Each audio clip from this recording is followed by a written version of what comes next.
মঙ্গলবার সন্ধ্যা থেকে ভারী বৃষ্টির জেরে মুম্বাইয়ের পোরওয়াইয়ের মতন জনবহুল এলাকায় যান চলাচল প্রায় বন্ধ হয়ে যায়। জলবায়ু কমপ্লেক্সের কাছে ঝড়ে গাছ উপড়ে গিয়ে যান চলাচলে বিঘ্ন ঘটে। প্রবল বৃষ্টির জেরে ডুবে গিয়েছে আন্ধেরি সাবওয়ে।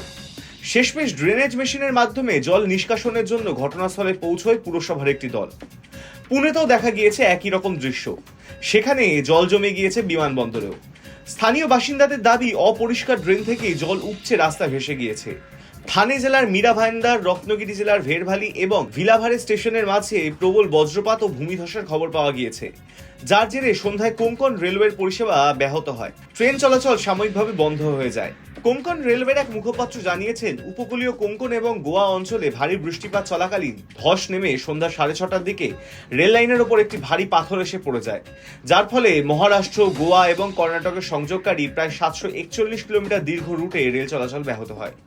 তিনি আরও জানিয়েছেন, ভূমিধসের কারণেই মুম্বাই গোয়া রুটে ট্রেন চলাচল কিছু সময়ের জন্য বন্ধ ছিল। রাত 8টার দিকে রেল লাইন থেকে মাটি ও পাথর সরানোর পর পরিষেবা স্বাভাবিক হয়।